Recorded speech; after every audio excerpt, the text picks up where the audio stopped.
Well, hello everybody, and welcome back to our final bit of coverage here at the 2024 Texas Bigfoot Conference. We are so happy to be joined by our good friend and guest, Jason McLean. How you doing, bud? Oh, always great, Chris. And again, anytime I'm here with you, it's always the beautifulest of days. Oh, thank you. Same here, bud. It's always great to see you over there working your table, talking with experiencers, things like that. And you're over here with your book, Metroplex Monsters. Yes, sir. I love that book. It's awesome. It's full of great stories from the northern Texas area, Yes. DFW Metroplex. What was it that brought you to begin writing that book, Jason? That's a great question. Honestly, just a lark. There was, again, my experience happens in North Texas, right? And so I didn't believe myself because I was like, there's no way I'm the only one who saw what I saw. And so for 20 years, I didn't talk about it. And it wasn't until I started doing this research sort of more in publicly that people I'd known for 20 years or more said, hey, let me tell you this story. Because once they knew that I was someone who was, you could reliably tell and wasn't going to make fun of them, they started just cranking this stuff out. I was shocked by how many people, I didn't have to lead or just said, hey, have you ever seen anything weird, right? Random people in the street, they're like, oh, you're working on a book? Well, okay, let me tell you this thing that happened. I got so many living Pterosaur stories from people who were just, hey, this is what's happening. So I started getting this material, and I was like, you know what? There's so much here in North Texas that nobody knows about because no one's talking about it. So I approached History Press and said, you know, I have this idea, and they ran with it to their credit. You know, it was an experiment for them. And they took a chance. And so it's like, you know what? Here's the story of DFW. And they wanted it to be more localized. I'm like, you know what? But it keeps me from running all over Texas. And it's like, there's enough here. And it focused me on being able to sort of ask questions that don't get asked a lot. And it allowed me to kind of see some connections that I hadn't seen before.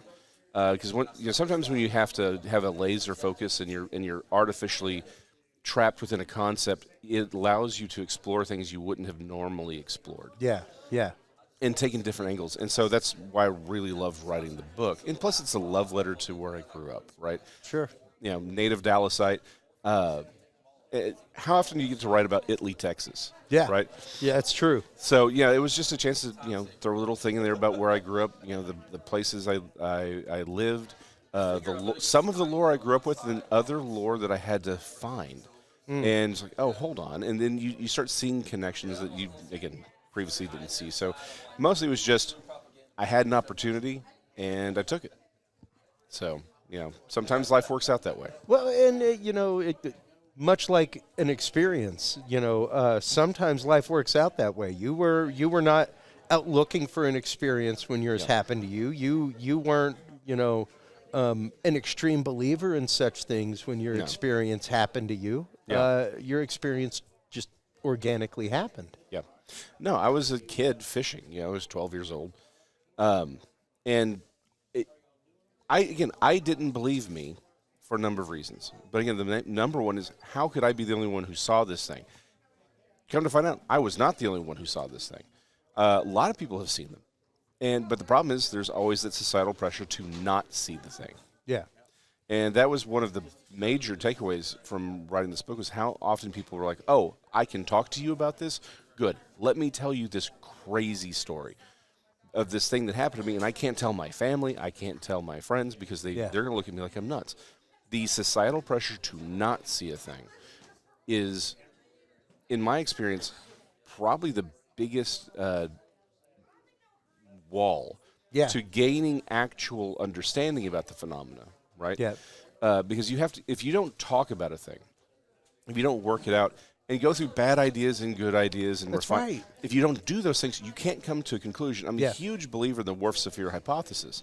Well, the problem is to have a language. For those who don't know, I just realized I should probably tell people what that is. Please. The Worth-Sapir hypothesis, in a very, very condensed idea, is that if you don't have a word for a thing, you don't understand a thing. Yes. Right? That's right. You can't conceptualize it without a word. Correct. Your brain can't wrap itself around an idea. How often do we we have these thoughts and someone says, oh, this is a word, and your brain's like, yep, that's it. Or even trying to, let's say you're trying to explain something to somebody in Spanish. Yes. And there's no cognate. Yes. There's no word that translates that.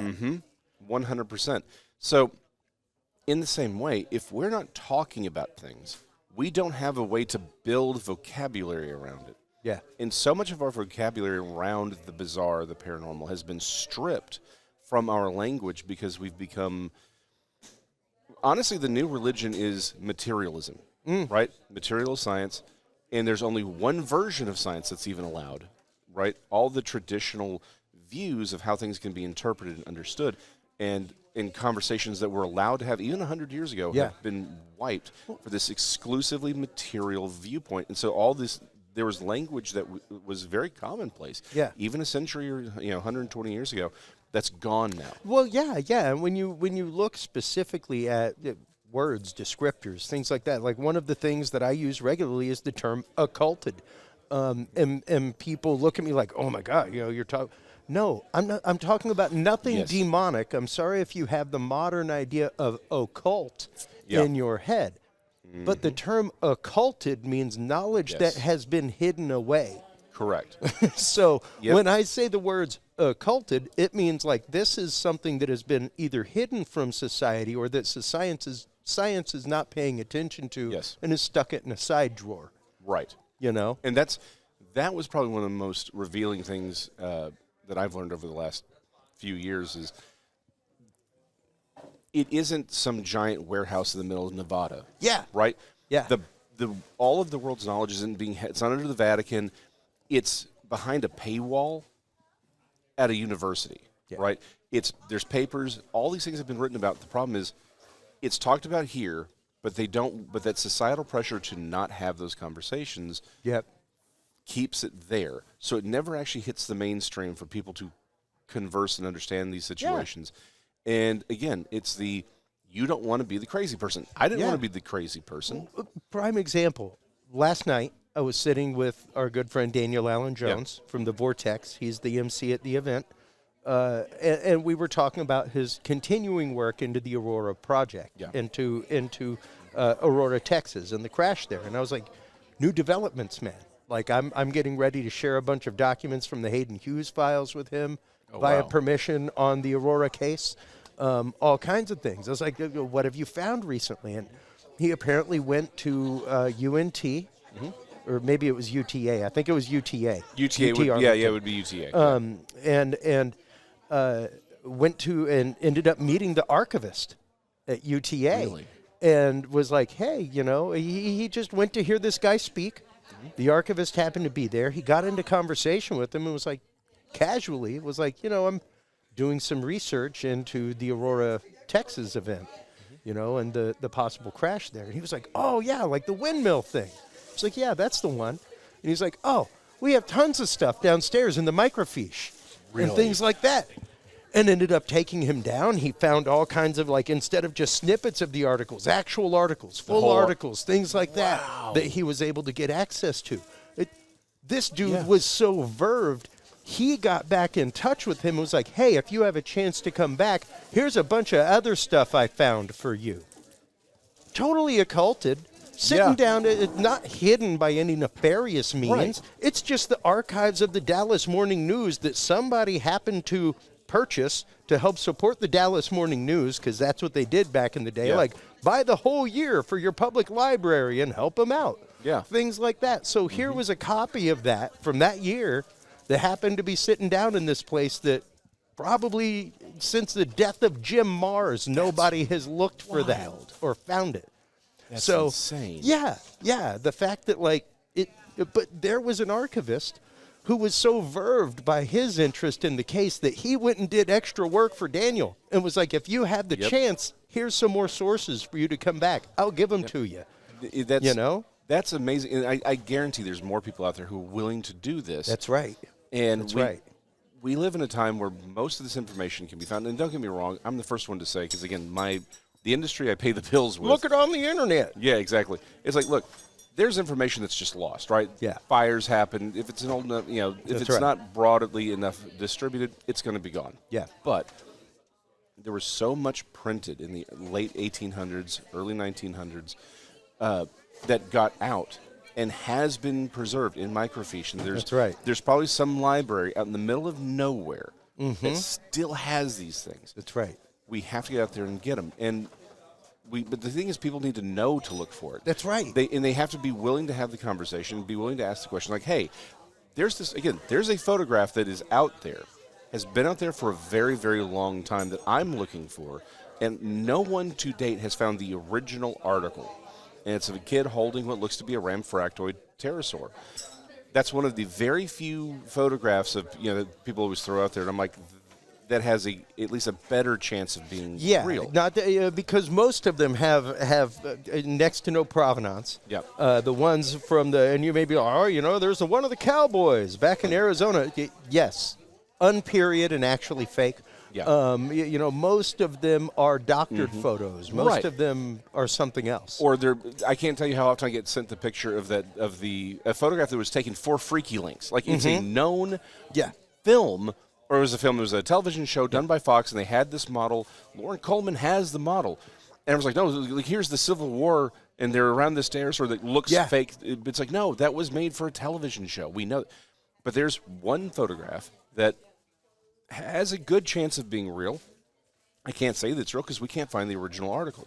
But if we could find it, then it's like, okay, again, doesn't mean it's necessarily real, but it gives us more to work on. That's right. And the thing is, we need more to work on. We need a broader language and verbiage to work on. We need better data to work on. And speaking of data, if you want to get out in the world and actually do the work and create the data that will allow us to understand all of this, I recommend the Field Observation and Encounter Log, the 2024 edition by Chris Jordan. Well, and it is. Thank you for that. You're welcome. It is one of those that, the idea of preparing your data to shake hands with science. Yep.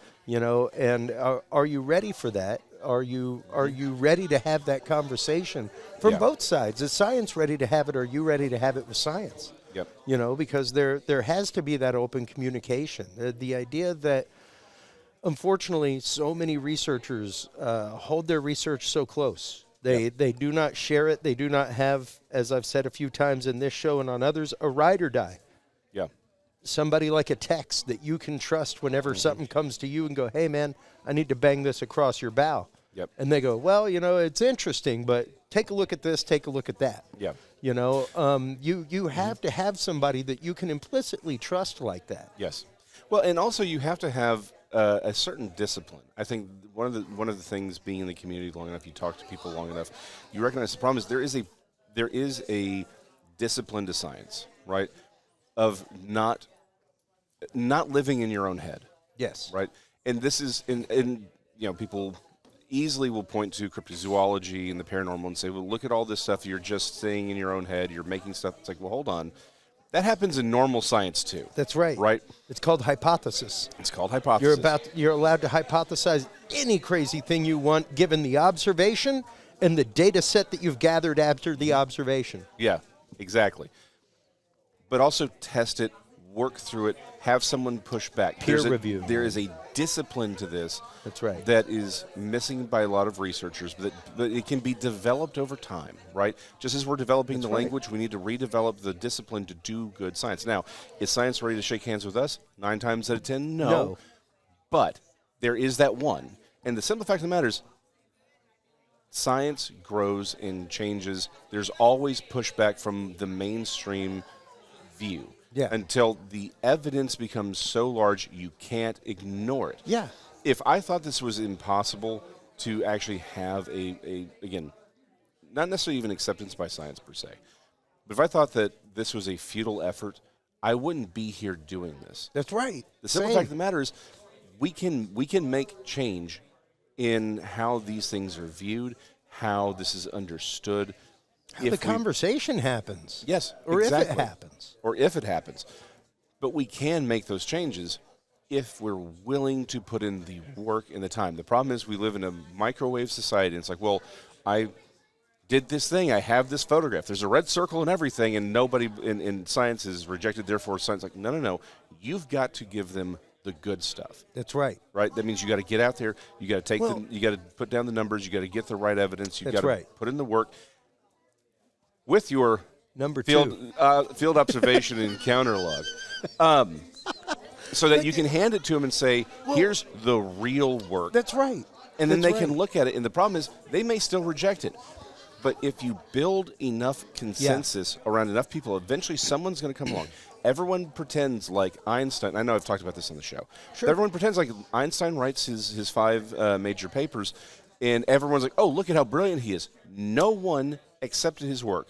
It took years, and then one dude did. One mathematician. We just, in the last 2 years, quantum entanglement won the Nobel Peace Prize. That is the confirmation of his spooky action at a distance, which he hypothesized years ago. Over 100 years ago. Over 100 years ago. It's insane. But that's how this works. That's right. And oddly enough, when you look at the entangled electrons, it makes a yin-yang.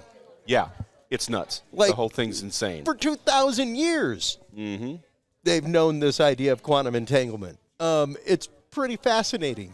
And I just showed that at the Remote Viewing Association and saw like explosions happen from people's heads because they had never seen the image. Yeah. And it's like, here's the prime example that like they knew about this 2,000 years ago, and it was just confirmed. Like, you can't really say not confirmed by science. It's the exact image. Yeah.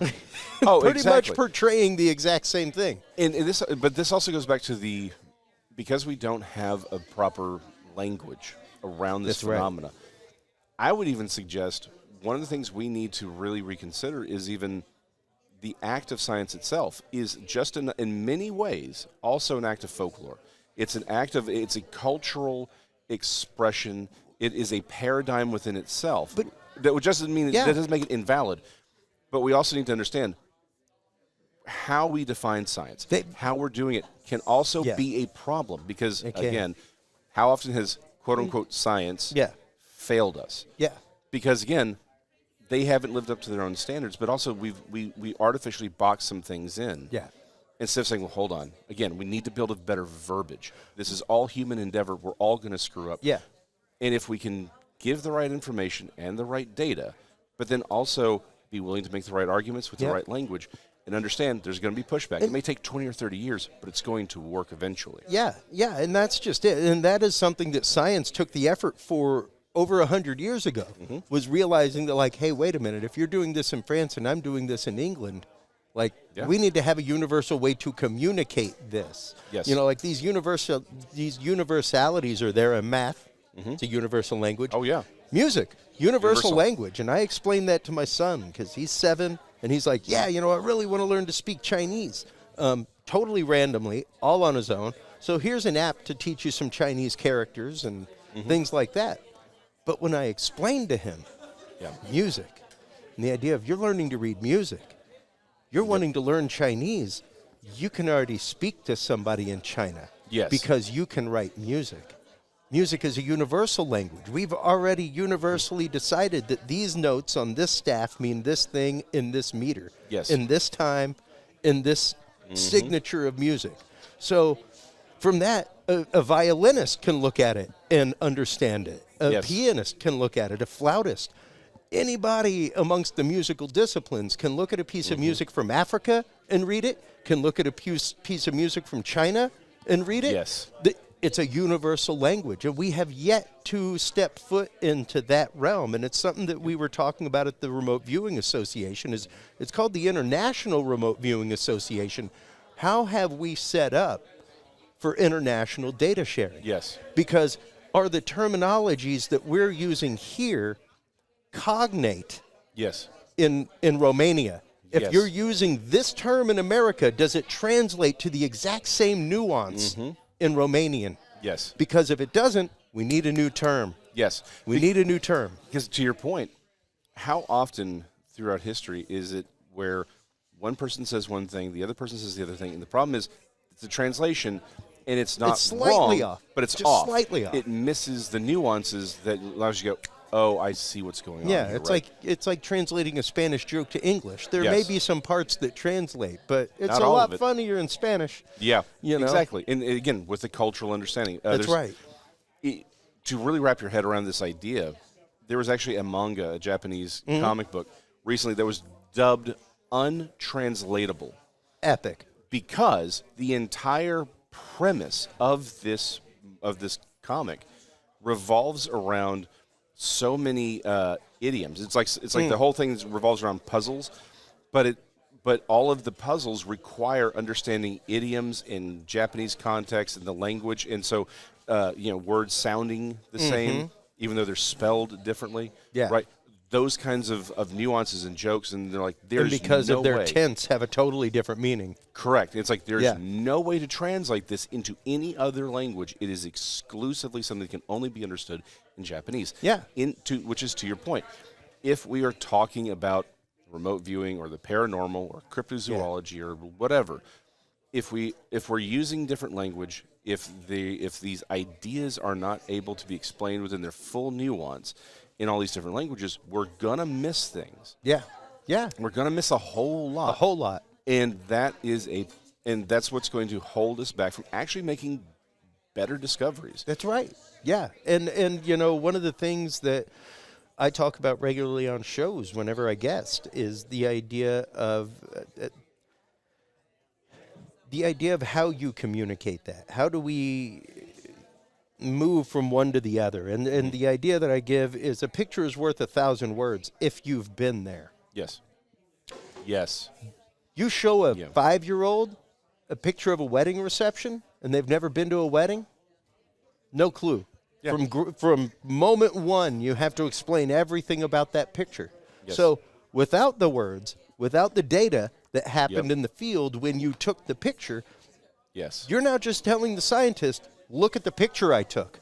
Yeah. What time was it taken? What direction were you facing? What was the average temperature that day? Like, let's get some data behind that picture because now you're telling a story. Yes. Aside from that, you're showing them an image. Yeah.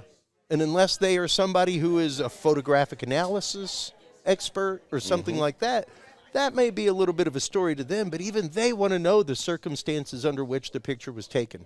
Yes. They still need to know the backstory. Where were you precisely? Yeah. Like because again, it's like, I was around Brown Springs. Yeah. Where? Like, because so much of that changes. Like, what direction is this thing moving? Yeah.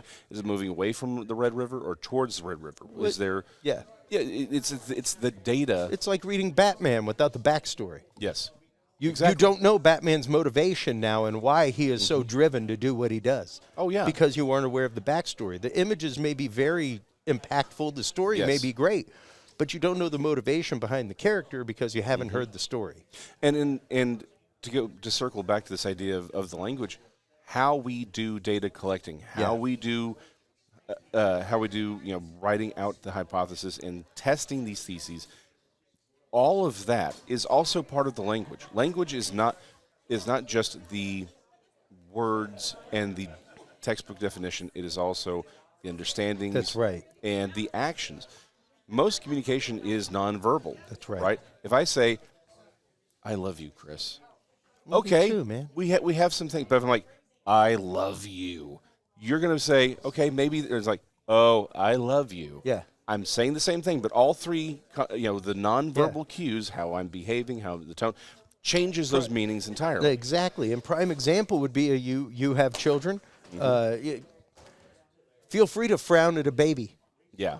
See what happens. You do not need to yell at that baby. You do not need to scream at that baby. You do not need to make a threatening gesture to that baby. All you need to do is give it the facial representation of you are upset, and it immediately knows. Yeah. Immediately. 100%. Instinctively knows this is not happy. Yes. 100%. I'm not happy now. And responds. Yeah. Exactly.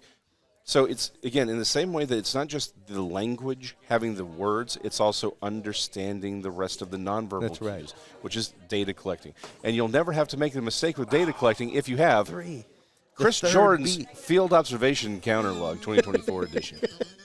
But in all sincerity, it is the fact of, like, we have this conversation regularly just at table, at food table and conference table, the idea that, like, we have built walls within these communities, big, thick walls with heavy foundations that are hard dividing lines. And it's like this aspect of that is not conducive to Right. research. Yeah. It's and even, you know, breaking that apart into modern society and the morals and mores when NASA had their second panel Yes.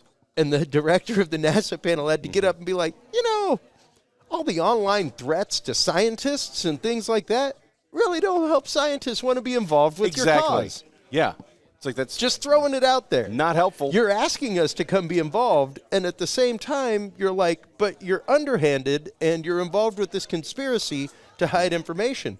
This dude's been a scientist for 5 years. He is not part of any overarching conspiracy. Yeah. You know, he has not been around for 65 years to obfuscate this information from you. That's not what he's there for. Yep.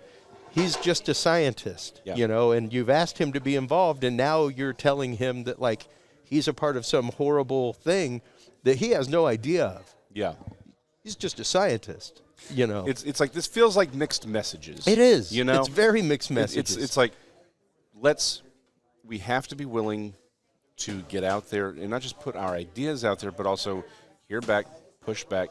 Yeah. But then in the thing that I've really, really, really started to be profoundly troubled by is the existence of this hyper-competent government that is able to hide everything and dispose of everything. I'm not saying there's no conspiracies. I'm definitely not saying that. There wouldn't be people in jail for conspiracy if conspiracies didn't exist. Exactly.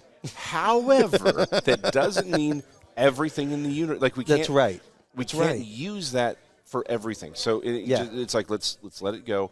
But what I mean is, if people are coming honestly, let's address them. That's right. And let's at least give them the respect of saying, okay, you're coming at this honestly. That's right. Let's work with you on this. Yeah. Until there's a reason to believe that they are being right. dishonest. Yeah. Because the simple fact of the matter is, you're right. Again, like I said, 9 out of 10, they're not going to shake hands, honestly. But Yeah. there's going to be the one. And all you need is that That's one. right. That's right. Because once that one sees it and starts advocating for that position, you're Yeah. going to get more. It may take 20 or 30 years, Yep. but you'll get it. Prime example is right across Yeah. the hall from us right now is Jeffrey Meldrum. Yep. He was one of the first to come out biologically and be like, there is something to this. There is something to dermal ridges Yep. in these prints. There is something to the way these prints physiologically are. Yep. They cannot all be fake. Right. And it was Grover Krantz who he opens the door, and it's for people like Jeffrey Meldrum and others That's to right. come in. And it's not just him. He's obviously Yeah. the big name. But there's more in this field Yep. who are willing to look at this because people like Grover Krantz and Dr. Meldrum have stepped in and said, That's right. hey, let's look at this legitimately. Yeah. And there are papers. Haskell Hart. Yeah. There are papers that exist now advocating for the existence from the evidence that we have of a biological Bigfoot. Yeah. There are papers that exist now about remote viewing, to your earlier point. Yeah. That it's a real phenomena that has been validated to as far Yeah. as we can. The simple fact of the matter is, again, we live in a microwave society, and we're like, well, if I don't have what I want right now, then it's wrong. No. These things take time to develop. And here's the worst part. We have to be willing to question our own preconceived notions. That's right. Because oftentimes what we don't like isn't that someone is saying, here's the problems that we're finding or this. It's that they are not validating your personal dogma Yeah. about a phenomena. That's right. That's right. And so this goes back to, again, being able to have that conversation, the discipline to say, you know what? Am I having a problem with the data, or am I having a problem with my own dogma? Yeah, yeah, and the idea, like we were talking about with Tex earlier, and like I've said on numerous shows, the idea of I want more red circles. Yeah. Red circles help us identify the known quantitative, and the larger the field of known quantitative, the more narrowed down Yes. the field of unexplained gets, which means the more on target we are. Yep. That's just science. So Yeah. you may not like the red circles, everybody, but we need the red circles. And we also need the submitters of the red circles to understand nobody's trying to crush a paradigm. We're trying to get to an answer, too. And you have just contributed to our realm of known quantitative, which narrows down the unexplained. Exactly. Without you accepting that, we have a problem. Because now you're wanting to stick known quantitative into unexplained, and that's not what it is. Yep. You know, 100%. so we've got to be willing to fully expand that realm of known quantitative, because until you literally explain what it's not. Yeah. We're in this neck of the woods. This is what it could be. Here's the list of animals it could be. Let's go down the list and eliminate each one. Yes. Here's the reasons it's not a porcupine climbing a tree. Here's the reasons it's not a black bear digging for honey. Here's the reasons it's not this. And once you get past that, oh, well, now we've still got a data range. We've still got a data field. And the explainable's gone. Yeah. Exactly. So and even if there are a few explainables on the board, that's right. It doesn't mean that it's invalid. It just means, okay, this is what we have. Let's build more data. That's right. Right? Let's expand the data set. One of the things I've said for a while now, and I need to copyright it, but it's like we don't know what they are, so we can't say what they aren't. That's right. And that's the other problem. This goes back into our assumptions. I would suggest that one of the things that's held us back is that we have built a lot of assumptions about this phenomena. That's right. And we try and cram everything into this, in all these maybe disparate phenomena into the same box. Yeah. And the problem is we need to maybe take everything out of that box and say, okay, let's re-examine this honestly and suggest that maybe there's more going on here. Yeah. So that we can have, again, clean data. Yeah. Right? We can't be afraid that it's like, okay, yeah, this guy saw what he claims was a Bigfoot. Okay, but let's take the name out of it. What is he describing? Is it actually a material thing or is it a supernatural thing? Mm-hmm. Right? And the problem is you'll have people who, you get people say there's nothing, it's all flesh. People say it's all spiritual. Some say it's both. Great. But what if we're cramming too much phenomena into the same box and that's obscuring it will fully obscure and muddy the water. Yeah. And that's just it. You know, like keep throwing pebbles in the puddle and see how clear the water stays. Exactly. You know? And again, there's a discipline to being willing to say, look, I don't have a sacred cow. That's right. The only cows worth goring are sacred, to be honest. Just say, look, I want the data, right? If you're after religion, fine, go get religion. But if this is supposed to be about science and actually, and not just in science being to understand, not just dudes in white lab coats with PhDs, but I mean actual science is stuff that's understood. If you're in it for understanding, then you have to be willing to, again, have the discipline and the language. And we have to be the one. And here's the thing: if you're watching this, you get to help develop this language. That's right. You get to help develop the methods and the methodology. Yeah. For determining what's what, how this works. Because you're right. If the mainstream scientific world isn't going to put the money or the time into it because it's verboten, it's outside of their paradigm, great. That means it's you. Yep. Just like Einstein, just like everyone else. All great changes in science and culture are done from the outside, and then they're forced in. And so those ideas, those explorations are then brought in and adopted. You don't have to wait for somebody to develop this. You get to do this. That's right. And you can do it with the Field Observation and Encounter Log 2024 edition. In all sincerity, it's the fact of that top part on the scientific method, observation. As soon as you have seen or experienced, your science has begun, whether you choose to be part of it or not. Yes. Whether you've chosen to wear the lab coat does not matter. The science has begun. The question is whether or not you've hopped on the train with it. Yeah. What are you going to do with it? Yeah. What are you going to do with it now?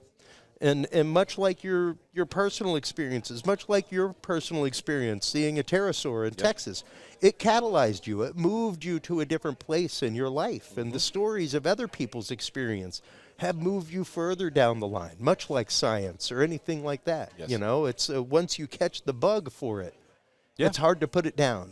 You know, it is, and the trick is being willing to be patient. Yeah. Right. And again, doing the work. Again, I can't stress this enough. Doing the work is one of the most important things, and we have to be willing to say, okay, we have to be humble enough to say my paradigms cannot trump what I'm seeing. That's right. Right. That's right. And again, when I was writing the book, that was when it wasn't until I actually dug all of the material up around the Goatmn of the DFW region. I found more and more. I'm like, okay, there's more out here. And I put them all, I did the work and I found them and I put them all side by side. I was like, oh, hold on. There's a pattern here that I hadn't seen before, right? And it wouldn't have necessarily clicked unless you put it all side by side. And you're like, Yeah. oh, I see what's happening. The name Goatman gets assigned. And then they take the material from Jim Mars's accounts and lay them on pre-existing folklore in many cases. Yeah. Now everything's a Goatman. Yep. And that's when it's like, okay, it's the name. It's the verbiage. A term that I am going to be bringing into the paranormal community that comes from the world of remote viewing. It's called analytic overlay. Yep. And it's the situation where you see something and you're chasing it, but you start putting your own realm of experience over it. Mm-hmm. And it starts messing with the data that you're writing down. Yes. Because you now start chasing the tail of the dog that you're familiar with instead of the data that's coming into you. Yep. You know, and yes, we are very prone to do that as human beings. We're very prone to do that as researchers, which is why you need a ride or die. That's why you need a research partner. That's why you need that. And that happens in everything, right? Yeah. Again, this goes back to, it's our brains. It's our brains. It's how we work. This is, again, science is a human endeavor, That's just right. like everything else. Science is actually a form of folklore, whether we like it or not. We have to, but that's okay. We get to recognize these things and grow and move on with them. Yeah. And that's the point. Are you willing to put in the work to grow? Are you willing to put in the hard work and say, look, maybe it takes 30 years for anybody to recognize it. Yeah. Maybe nobody recognizes it. Maybe it takes a century, but that's how this works. It may take 2 centuries, like it did to figure out that the yin-yang's a real thing. Yeah. There you go. You know? And that's just it. Mm-hmm. You know, it may take that long. So we need to be patient with that. We need to be patient with each other. We need to be patient with each other's experiences. Yeah. And be open-minded with all of it. And be willing to just say, look, maybe I'm just a link in this chain. Exactly. Right? Exactly. But that's what guess what? You're already a link in the chain whether you like it or not. That's right. Just accept that part of it and just say, look, maybe I don't get to see this in my lifetime, but maybe 2 lifetimes from now, somebody gets to see this, and we get to figure this out. And maybe at the end of the day, we find out 1,000 years from now, maybe the problem is we didn't have the right perspective on any of it. Yeah. In fact, is it not probable that no matter how advanced our understanding of physics is right now, that 1,000 years from now, we would look back at this as if we were Neanderthals? That's right.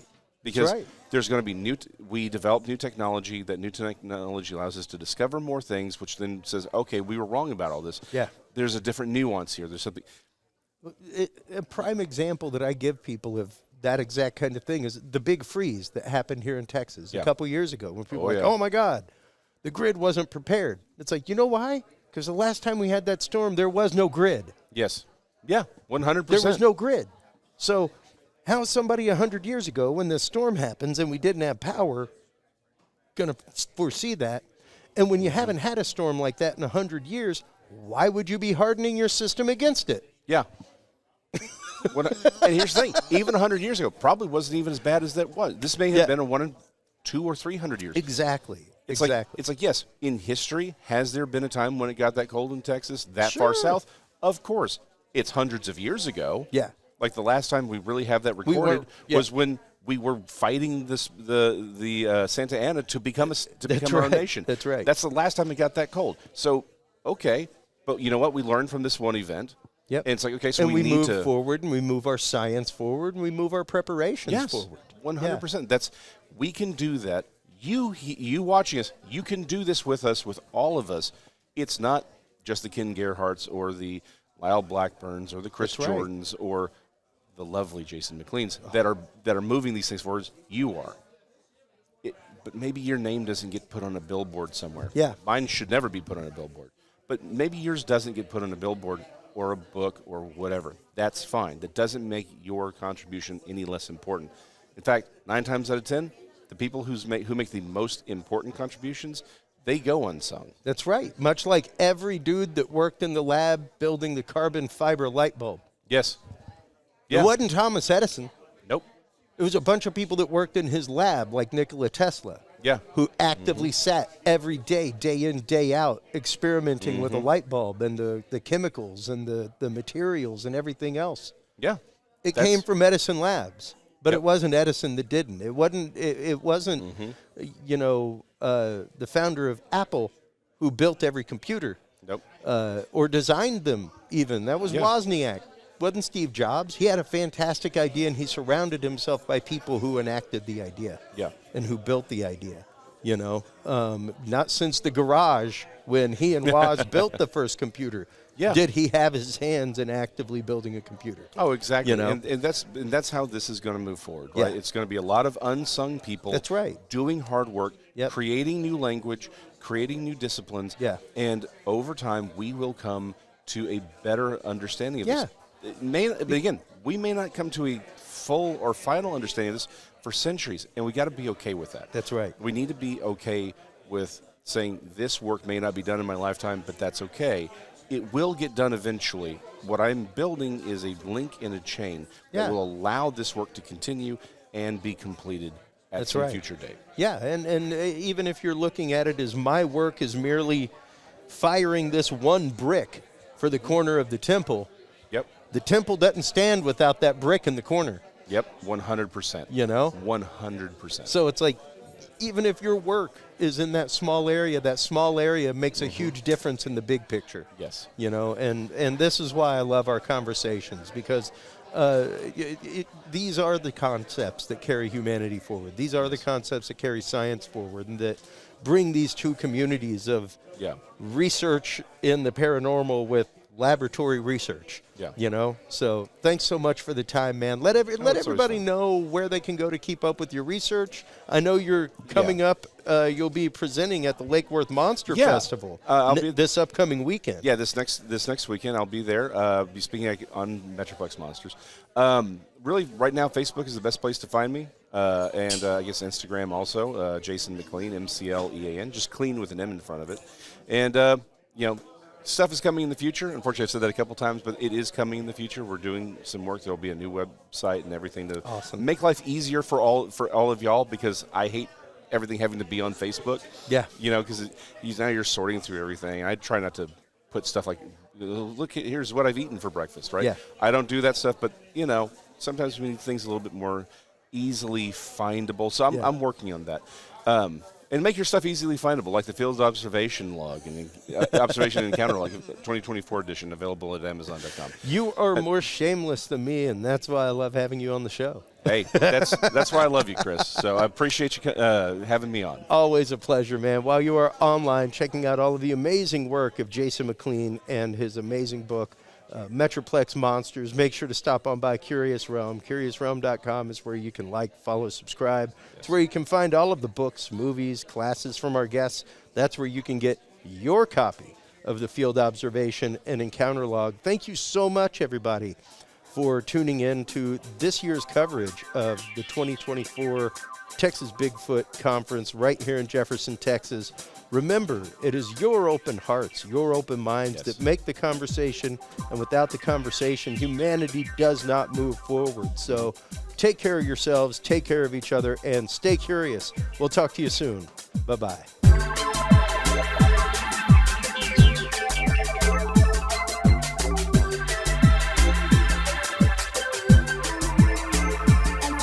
The key to good science is good research.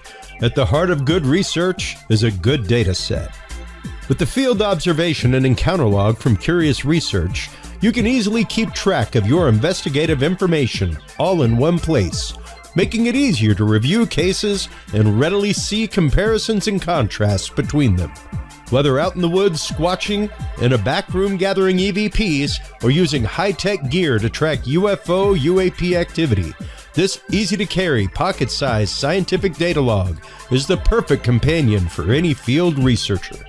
You can find your copy of the Curious Research Field Observation and Encounter Log at Amazon.com or visit the official Curious Realm store at CuriousRealm.com/store to reserve your copy for yourself, your family, or a mind that you want to open. That website again is CuriousRealm.com/store.